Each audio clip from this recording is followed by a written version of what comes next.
السلام علیکم۔ آج کا جو ہمارا ٹاپک ہے جی وہ ہے جی جین۔ ہم بیسک کنسیپٹ جو ہے پہلے ڈسکس کر چکے ہیں کہ انہیریٹنس ہم جو ہے کسے کہتے ہیں، اور ٹریٹس یا جینز ہمارے پاس کس طرح جو ہے ٹرانسفر ہوتی ہیں پیرنٹ سے آف اسپرنگ کی طرف۔ آج جو ہم نے جین ڈسکس کرنا ہے۔ اچھا، جین کا یہ کہا جاتا ہے کہ یہ فنڈامنٹل فزیکل اور فنکشنل یونٹ ہے ہیریڈیٹی کا۔ ہیریڈیٹی کا مطلب جو ہمارے پاس کریکٹر ٹرانسفر ہوتے ہیں پیرنٹ سے آف اسپرنگ کی طرف، ٹھیک ہے، ان کا یہ کیا ہے، فنڈامنٹل فزیکل اور فنکشنل یونٹ ہے ان کا، جو ٹریٹس ٹرانسفر ہوتے ہیں، جو کریکٹرسٹکس۔ اب یہاں پر دیکھیں لفظ فزیکل استعمال کیا گیا ہے، تو فزیکل کے دو معنی ہو سکتے ہیں۔ ایک تو یہ ہے کہ ہمارے پاس جین جو ہے اس کا وجود ہے، ٹھیک ہے، اس کی ایگزسٹنس ہے۔ ایسا نہیں ہے کہ جین جو ہے ہمارے پاس بس ایک خیالی بات ہے، ایک تصور ہے، نہیں، بلکہ اس کی ایگزسٹنس ہے۔ دوسرا اس کا یہ یعنی کہ معنی بھی ہم لے سکتے ہیں اس سینس میں کہ کیونکہ یہ جو ہے کیا کرتی ہے، انفلوئنس کرتی ہے، اثر انداز کرتی ہے فزیکل فیچرز کو، ایک آرگنزم کی باڈی کو، اس لیے بھی ہم کہتے ہیں کہ یہ کیا ہے، فزیکل یونٹ ہے جی۔ فنڈامنٹل ہم اس کو اس لیے کہتے ہیں، جس طرح دیکھیں ہمارے پاس جو ایک کمرہ ہے اس کا سٹارٹ بھی ایک اینٹ سے ہوتا ہے اور اس کا اینڈ بھی ایک اینٹ سے ہوتا ہے۔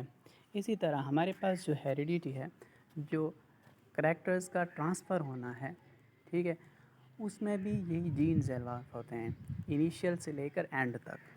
اس لیے ہم کہتے ہیں کہ یہ فنڈامنٹل فزیکل یونٹ ہے۔ اس کے بعد بات کی گئی ہے فنکشنل یونٹ۔ دیکھیں ہمارے پاس جو جینز ہیں وہ انفلوئنس کرتے ہیں فنکشنز کو بھی۔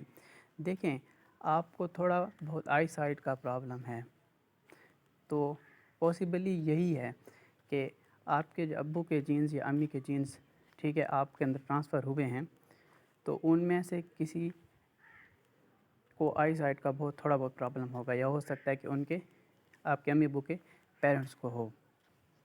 تو انہوں نے کیا کیا، جینز نے کیا کیا، فنکشن کو انفلوئنس کیا، فنکشن کی جو ایفیشنسی تھی ان کو کیا کیا، انفلوئنس کیا، تو اس لیے ہم اس کو فنکشنل یونٹ بھی کہتے ہیں کریکٹرز کا، ہیریڈیٹی کا۔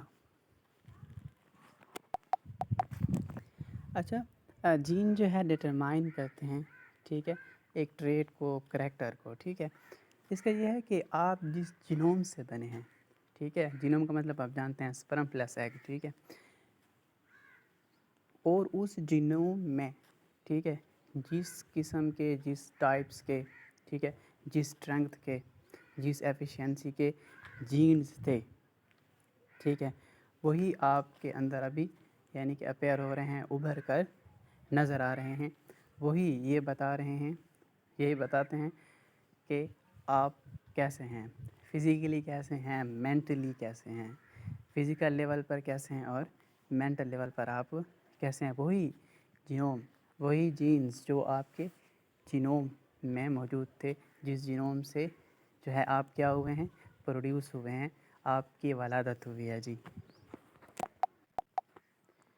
اب بات آتی ہے کہ ایگزیکٹلی جین کیا ہوتا ہے۔ پہلے تو ہم نے اس کی انالوجی کی بات کی تھی کہ جینز ہمارے پاس کیا ہیں، ڈائمنڈس کی طرح ہوتے ہیں، ٹھیک ہے جی۔ لیکن یہاں پر ہم ایکچوئل میں دیکھیں گے کہ ایکچولی میں جین ہمارے پاس کیا ہوتے ہیں۔ تو جینز ہمارے پاس کیا ہیں، سیگمنٹس ہیں ڈی این اے کے، پارٹس ہیں ڈی این اے کے، ٹھیک ہے جی۔ تو اب ہم نے یہ سمجھنا ہے کہ یہ ڈی این اے کیا ہے۔ جینز ہمارے پاس کیا ہیں، سیگمنٹس ہیں، پارٹس ہیں، پیسز ہیں ڈی این اے کے۔ ڈی این اے کیا تھا ہمارے پاس، پولی نیوکلیوٹائڈ تھا، یعنی کہ بہت سے نیوکلیوٹائڈز سے بنا ہوا تھا۔ تو کیونکہ یہ سیگمنٹ ہے ڈی این اے کا جین، تو ظاہری بات ہے ہمارے پاس جو تو کچھ نمبرز آف نیوکلیوٹائڈز ہمارے پاس کیا ہوں گے، وہ سیگمنٹ بناتے ہیں نا ڈی این اے کا۔ ظاہری بات ہے کہ کچھ ہمارے پاس نیوکلیوٹائڈز کیا بناتے ہیں، سیگمنٹ آف ڈی این اے بناتے ہیں۔ ہیں